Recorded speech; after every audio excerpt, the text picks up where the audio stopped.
you to find but out you the need rest of to the show story. Sam you'll be okay without him. You need to go to the festival.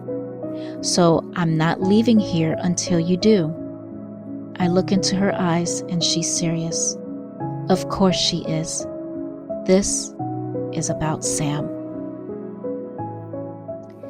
Thank you for joining me for Turning Seeds. This concludes this week's reading of You Reach Sam by Dustin Thao. Join me next week on Turning Seeds to find out the end of the story. It will be the last week we are in this book before we start a new one for August. Thank you again for joining me, and see you next time.